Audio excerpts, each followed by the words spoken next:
The Rubicon is a river in Italy. The story goes that at the end of the governorship of Julius Caesar, he was ordered to disband his army and stay north of the Rubicon. When instead Caesar marched his army across the river and towards Rome, it was considered an act of treason and the beginning of the Roman Civil War, at the end of which Caesar would reign victorious. It is said, as he forded the Rubicon, Caesar declared, "The die is cast." In today's vernacular, we refer to a metaphoric Rubicon as the point of no return. Children cross the Rubicon into adulthood. Isolationist governments cross the Rubicon into international politics. I've never heard this term used in this manner before. Now I'm learning too. Each of us will cast the die several times in our own lives. But we say also that movements, that people, cross the Rubicon when they become irredeemable. When times are bad, we wonder anxiously how far from the Rubicon we are. When does an insurgency become a war? A demonstration? A riot? I get it now. When is the moment an economy in danger in this becomes one in collapse? We scan the horizon for the riverbank, hoping we didn't cross it some ways back. The thing about points of no return, the reason we worry over them so much, is it's rare to know where they are until... Guess what? We're kind of right there right now. We're standing on the edge of the Rubicon. Till they are some ways behind you. The Rubicon is not the Mississippi. It is a muddy little creek history lost track of for centuries. In the United States, we are increasingly comfortable saying that our democracy is under threat, that we are at risk of descending into authoritarianism. This is what that means, that we are at the border of the Rubicon. Once we cross that Rubicon, then we become an authoritarian country. And the steps that are being taken right now are steps in that direction. We're literally like creating manufacturing consent to invade like a foreign country, which is technically our ally. To say that the threat has arrived. And I'm referring to myself when I say that. I'm not ready to say it's arrived. No one wants to call it prematurely. The right screams that the left, Black Lives Matter, Antifa, some thinly veiled caricature of the Jews, are ready to kick down your door and bash your teeth in. And I talk... Which is what I keep saying. This is why these people are so radicalized. They shock and awe. It is, again, read Naomi Klein's The Shock Doctrine. That is something that will tie very much into this, and it's actually, like, historically very important for things like the Iraq War, the Afghanistan War. Everything that happened post 9/11 is directly relatable to the Shock Doctrine. She explains it very well in that book, and, like, I'm not going to go into it. Read the book. Talk about why they say this. Their need to exaggerate the threat from the left so that when they aggress against us, it seems like self-defense, so that we are to blame for any violence we suffer. I talk about the danger of this thinking being accepted. I say the way mainstream conservative politicians and media legitimize these arguments is worrying. And we need to really step it up here, right? I'm not ready to say that we have crossed that Rubicon just yet, but we are there. Start screaming. Be loud. Ignore all of the people that are like trying, all of the bots, honestly, coming there and trying to tell you that you're being extreme, that you're being overdramatic, that you're exaggerating. It doesn't matter. Now, again, we've talked about this. Don't call them Nazis and fascists. Call them Stalin. Call them CCP-pilled. Change the wording because they've already killed the meaning of those words. But there are words that we can use that piss them off. Call them Marxists. Call them Chinese Marxist spies. It doesn't matter. But they are bringing us to this edge. The Chinese Marxist spies in the Republican Party are bringing us closer to war with the world. Like, we are descending into chaos. Now, yes, we are leftists in here, Pose the Top Shagger, but we are learning about how to adapt leftist rhetoric using tactics from the right, flipping them on their head and injecting our rhetoric into it while taking theirs out, because the right has a woke filter. They don't listen to you if you sound even remotely woke. So using words that they like to use against us, against them, is the better tactic. Calling them fascists and calling them Nazis makes them happy. Call them cringe, call them weird, call them stupid, call them retards, call them CCP pills. Oh cool, goodbye, have fun. But I don't say, They just keep they coming, are man. saying this in preparation to kick down your door and bash in your teeth. I want people to listen to me. So again, the Republican Party is going, like, the right is coming to bash your door down. Donald Trump took 1,500 prisoners out of jails, emptied the prisons, and sent them to your communities. Look at this one. He just got killed for starting a fight with a cop. You want people that are cop assaulters freed from prison by your president, the guy you support? How about the 2 that just got arrested for pedophilia? Your president is bringing pedophiles and cop killers to your neighborhood because they are indoctrinated by the CCP. They want Donald Trump to be Joseph Stalin instead of Hitler. It hits better and it gets through better. Not that it doesn't need to be true, it just needs to get through. And realistically, there's not all that much of a difference anyway. And bash in your teeth. And that was just, we just had those. I want people to listen to me. I don't want to sound irrational. I don't want to sound like them. And I don't want it to be true yet. Sometimes you need to sound like them because they won't hear you otherwise. Say, for the sake of argument, you are, at this moment, standing ankle deep in the water, desperately wondering how many paces you are from the south bank of the Rubicon. You know what? In fact, a really good example was that guy that just came in, the Close the Top Shagger. He asked if we were leftists before he said anything. Clearly, the rhetoric was not obvious enough for him to instantly clock us as leftists. That is just another example of how that works. Yeah. There was a time when any number of things would have been the moment. If you could go back to 2015 and ask, is a candidate promising to jail his political opponents, or a president building concentration camps at the border, or a lame duck provoking an insurrection to overturn a vote, the moment where you would unequivocally call him a fascist? And we would have said, no question. But those moments came, and they went. And we called them troubling. We called them dangerous.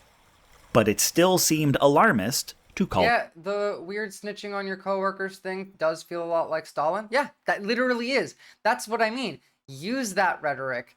Spread that rhetoric. I call them groomers because they want children to carry rape babies. Call them groomers because they want to indoctrinate your kids into religious extremism. They are the groomers.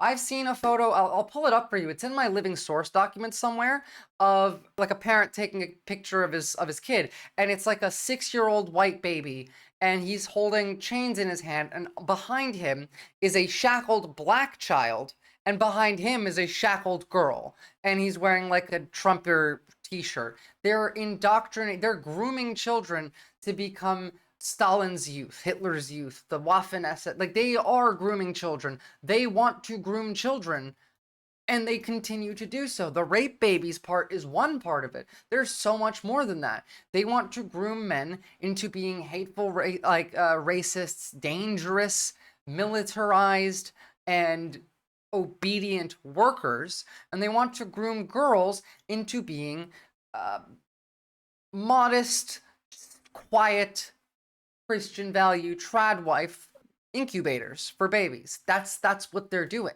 That is what they've been doing this for years. Subservient, thank you.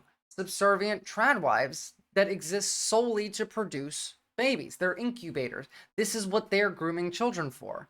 And again, like, this is the rhetoric that will get through. They hear it. They get mad. You call them a Marxist, and they get so mad. Call them fascist. Journalists and policy wonks still reacted with surprise if you came anywhere near the word. How can you say that? You could still run a campaign on reasoning with the right. This is why we lost, by the way. This is what happened. Kamala Harris tried to reason with the right. She was out there with Liz Cheney, pretending like they're like besties and they're for civility politics. You need to adopt their tactics. You don't need to adopt their rhetoric. You don't even need to lie. Some of us can, and I don't think it's immoral for you to slightly, like, I don't think it's immoral to lie to somebody to stop them from driving off a cliff. But on top of that, you don't need to do so. You can still use these tactics and be entirely truthful and ethical. Just keep it in mind. Have you seen Luke Beasley's original interview with Isabella Movie? She's a trad wife influencer on the right. No, I haven't, but I did read Lauren Southern's like thing that she came out with explaining how horrible her life was when she was still a trad wife, and she's like the original trad wife. I think it'd be good to watch on stream. Yeah, you can link it in the Discord in stream discussion, and I'll throw that on the list because like we're gonna have a lot of stuff on that general vicinity to talk about anyway later in the week, so that'll be cool. Thank you, Shardsburg. Republicans have made great strides by being so blatantly horrible that accurately describing their behavior sounds like hyperbole. It seems we are always approaching the Rubicon, never arriving. We can turn back. The North is still the nearer bank. And there is a knack to this. Everyone expects it to happen all at once. No. That one day we will wake up to swastikas and kids in cages and unmarked vans disappearing people off the streets. Hey, look, we've already had the kids in cages. We've already had the vans disappearing people on the streets. We've already had the swastikas. We're already here. We just, crossing the Rubicon isn't just having the authoritarian and the fascist things happen. It's realizing that we are there. And we are inching closer and closer and closer to that point of no return. We can stop this. We still could. But we need to convince, some of the right, but realistically, not even them. The 84 million streams discussion, please, Shardsburg. The 84 million registered voters in the United States who didn't vote. They didn't vote because no one gave them a reason to.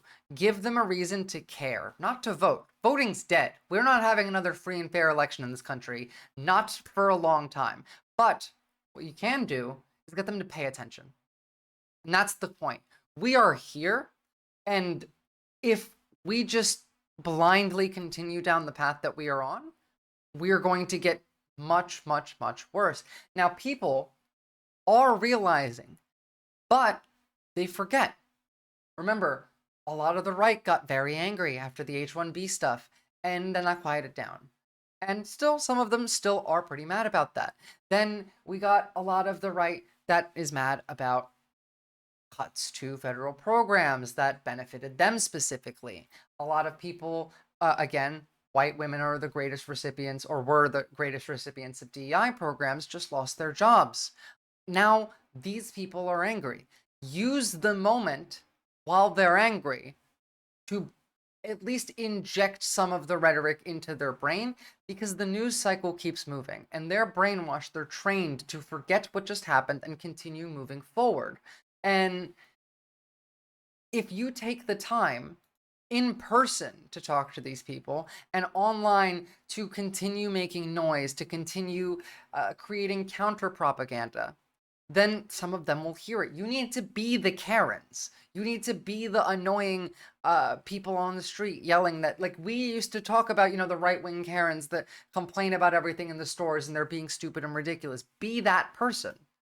The public in general is still so adamantly against the reality of it. Some know it's bad, but many truly are not aware. Leftist Leo, part of that is because they're afraid. You know how difficult it is for like a person who's 45 years old understanding that everything that they like their entire culture, their society has changed, their country has changed, that they don't live in the same system that they used to before, that their lives are now forever different in the worst possible ways, that they now have to fight for survival, that they have to fight to save their neighbors from survival, that the jackboots are coming to town and arresting American citizens.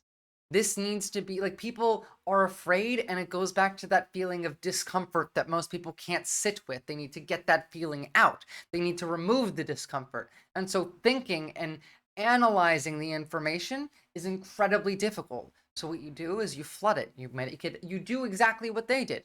We need more content creators on the left to constantly be screaming this shit. We need to make it a consistent noise that they can't ignore. Keep making noise. Trump backed off with the federal freeze. Exactly, infallible pal. However, I think that was mostly just testing boundaries to see how ready the country is. But again, if we're not ready enough, then keep screaming. Maybe it'll slow them down a bit.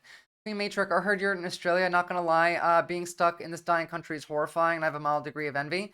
I came here in 2018, and I am very happy that I did. If you really, really need to leave the United States, Australia does offer a visa where you can come and live here for a year and get access to public health care, but you have to work on a farm for 2 months out of that year. That's a fairly easy one to get your hands on. Other than that, immigrating to Australia is pretty difficult.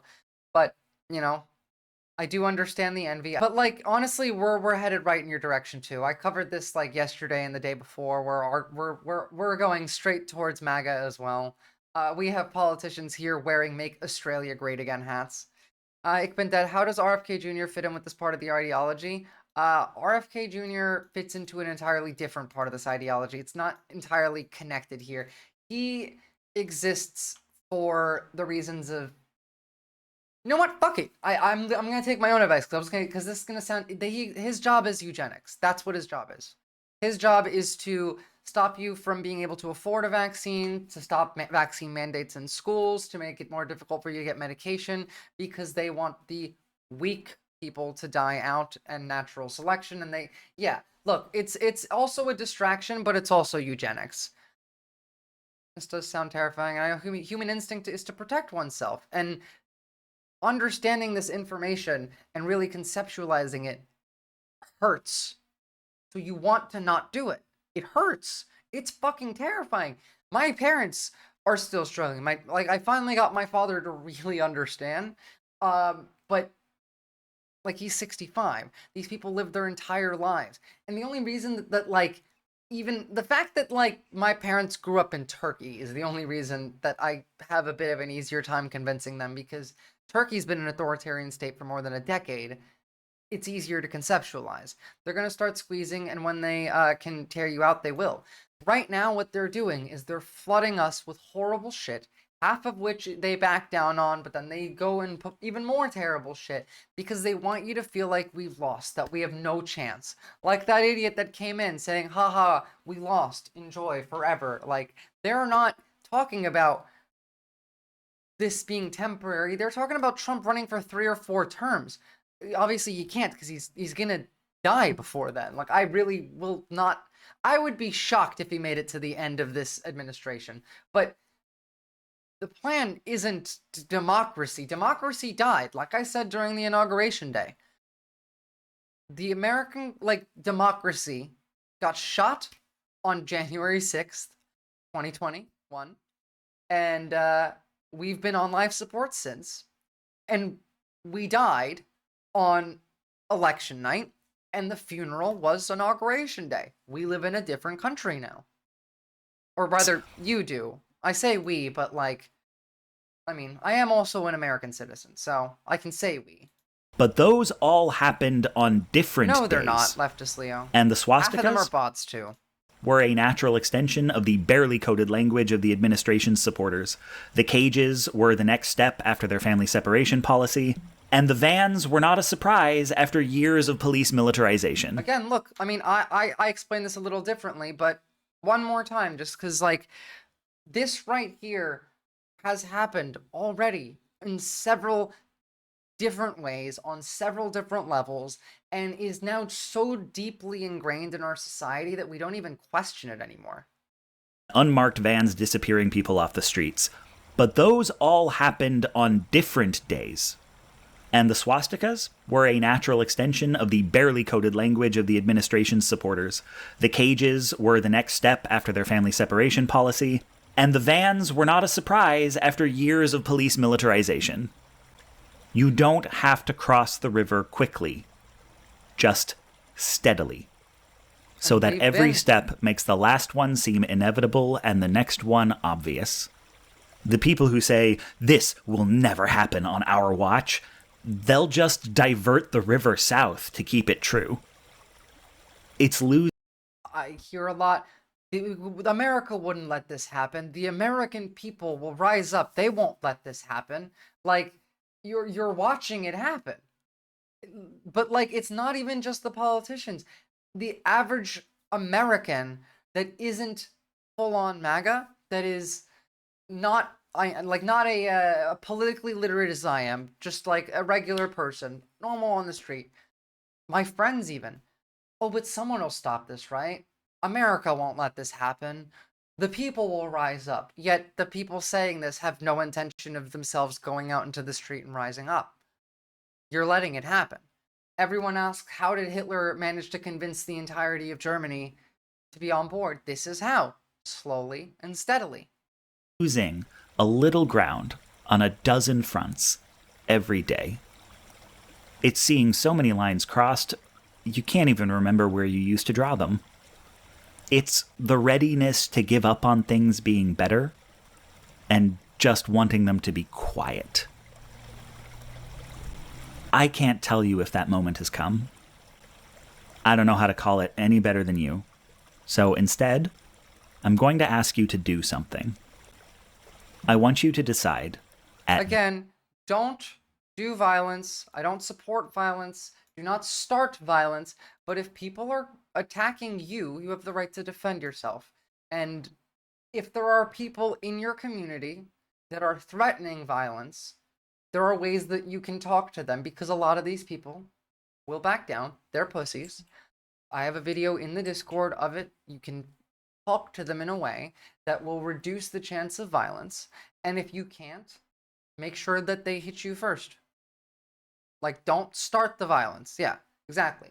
But also, if you're mentally stable enough, buy a gun. Learn how to use it. Go out and join your community. Get them involved. Get them to care. I feel like a broken record with the community stuff, but it is our key. It's the only escape. The only way off this river is collectively. Because I can push as far as I want back. I want to step back. But if the entirety of the country is intent on stepping forward, we're going to step forward. You need to go and talk to people in person. Online interaction is not changing as many minds as we need it to. You can do both, but talk to people in person. Go, if you're a white guy, go talk to the police. I'm not kidding. Go hang out with the fire department, the police. Go hang out with the people that are, wearing MAGA hats, but they're not like fully insane MAGA. Like, you can spot the difference. Talk to them.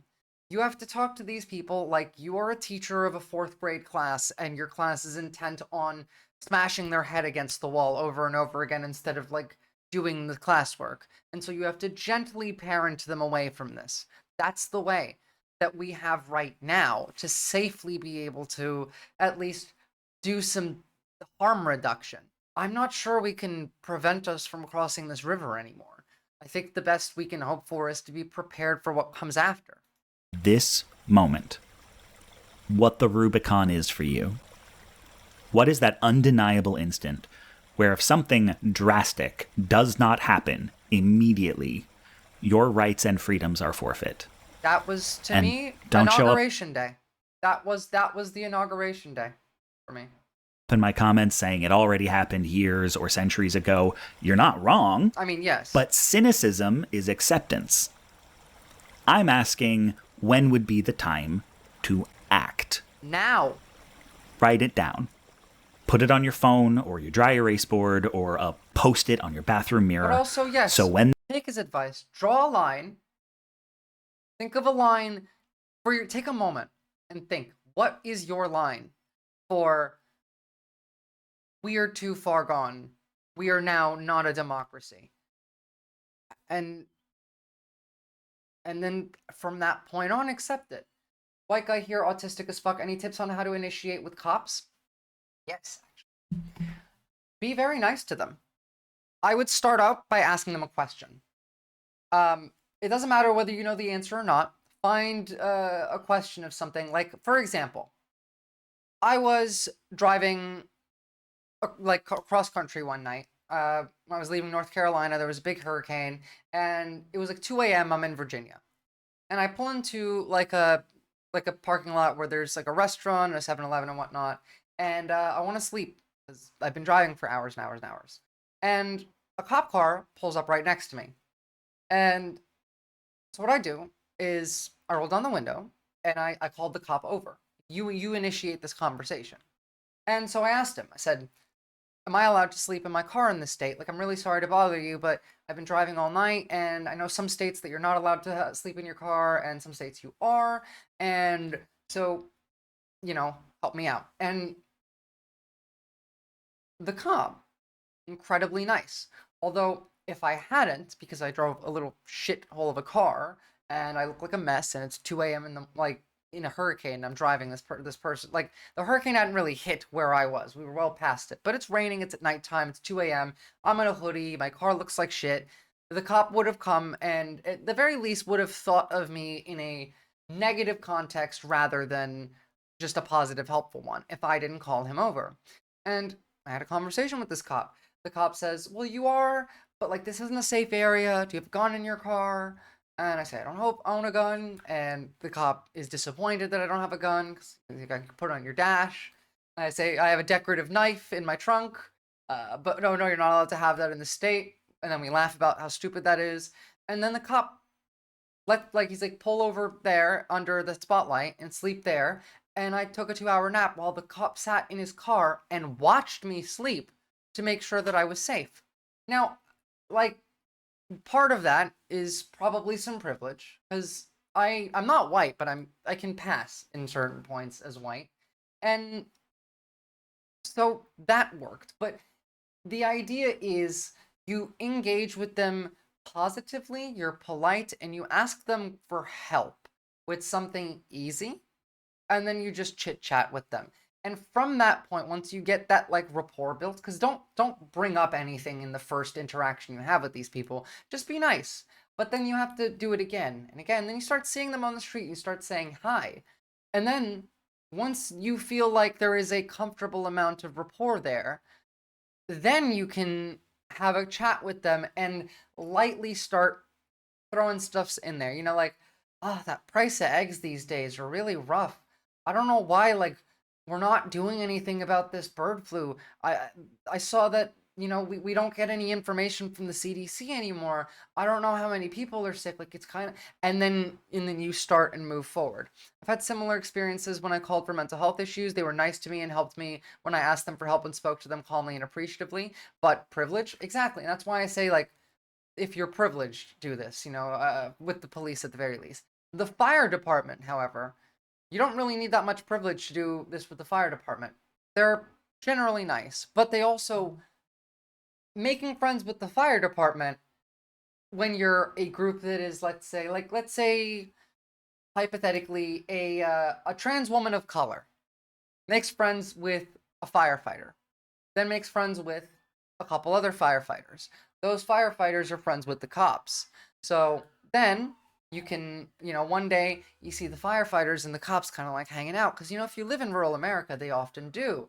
And then you can go and say hi to the police and they might, be sussed by you. But then you have the firefighters there who are like backing you up, who are giving you validity to your, not only just like your existence, but that you are not a bad person, that you're not someone to be targeted. And then that leads into you being able to maybe not make friends with the cops, but build at least a rapport so that, let's say, you as a trans woman of color do this now, and then in like a year, if the jackboots are coming looking for trans people to arrest, well, you have the local fire department and police who like you, and they don't think of you as like, even if they're MAGA, they don't think of you the same way. And so they might hide you. They might just not point you out. They might help protect you. This is one of the ways where you can A, help protect yourself, but B, start to influence your community in person and bring them towards other things. Another thing you can do is try and advocate for social groups in your community.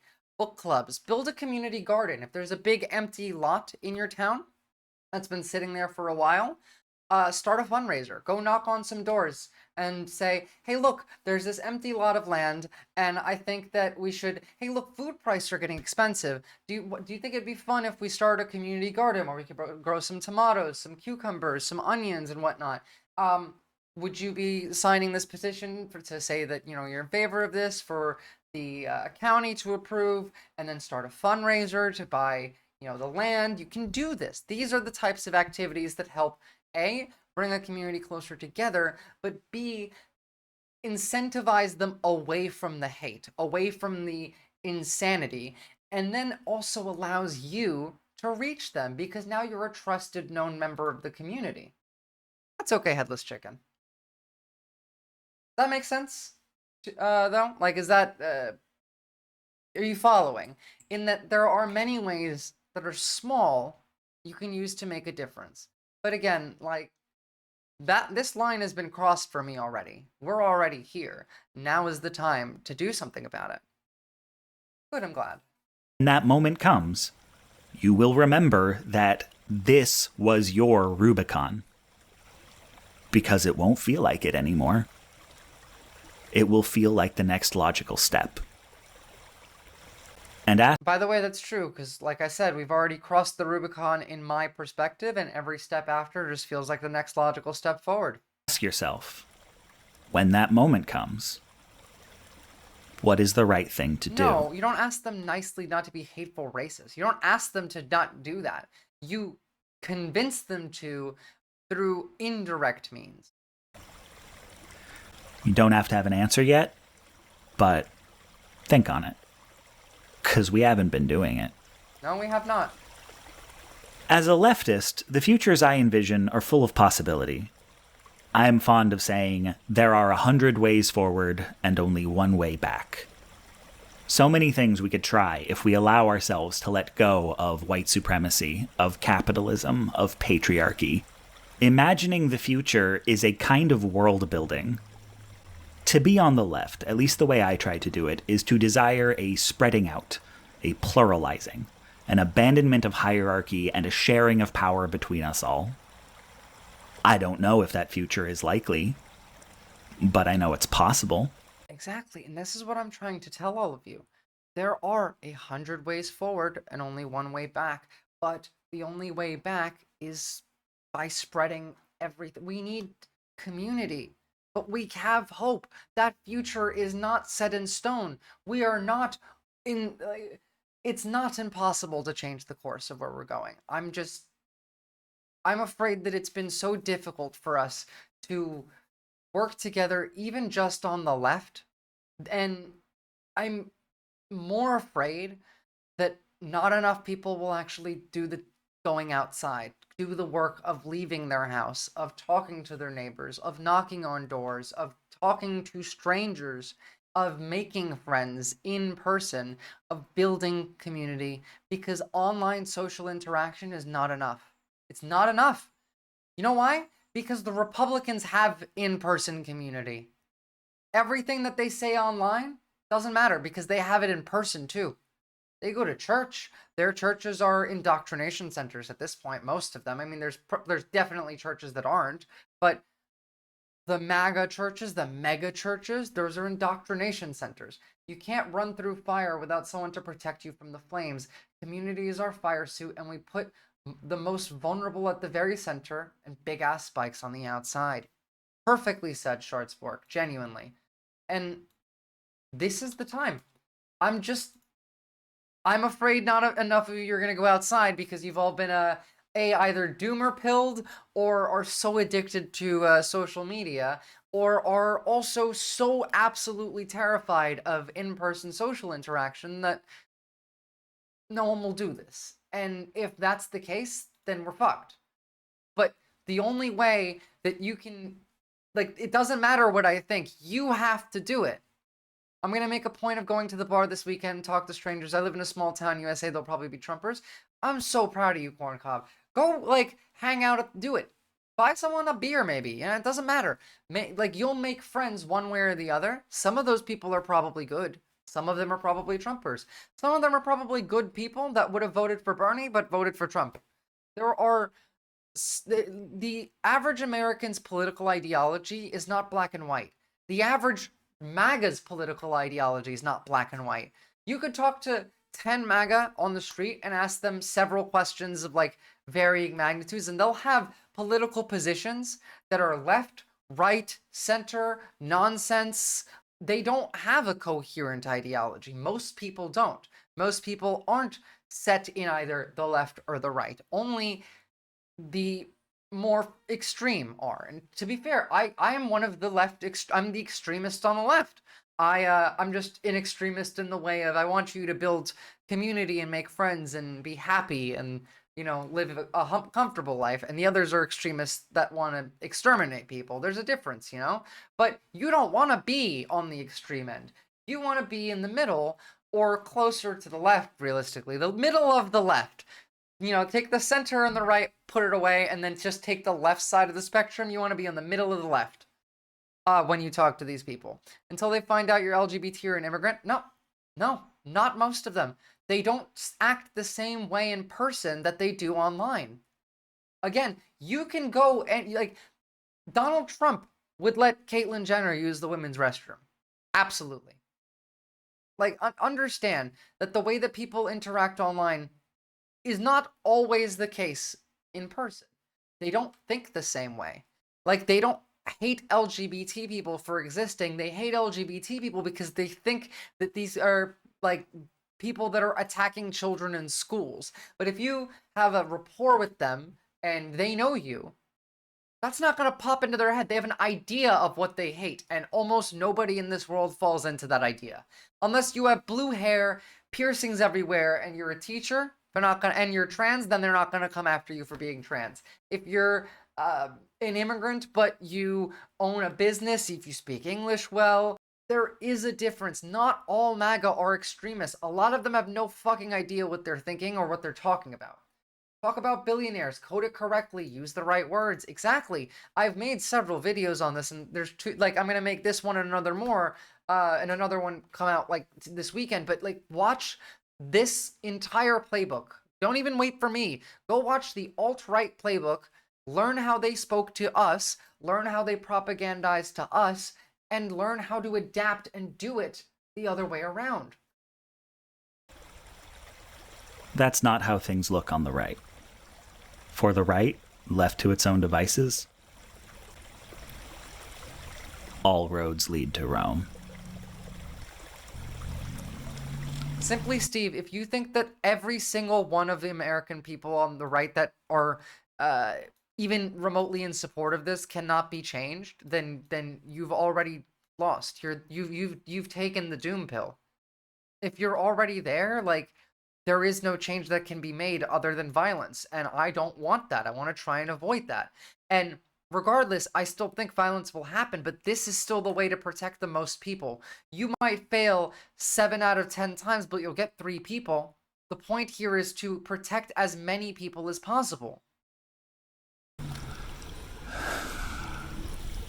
Damn essay post in here. Telling what you're gonna do. Yes, like, exactly. Some of these people you can cut out. You don't have to deal with all of them, but you should still try with some of them. If you don't try, then A, you're not protecting as many people, but B, you're just going to have more people to fight against. The opposition is just going to continue to grow if you don't try and bring any of them over to your side. And again, you don't even have to go after people that are MAGA. I want you to convince the people who aren't paying attention at all. 84 million Americans didn't vote. They don't pay attention to politics. They don't know what's happening half the time. Maybe they know some shit. Maybe they watch on TikTok and they get a whole bunch of misinformation.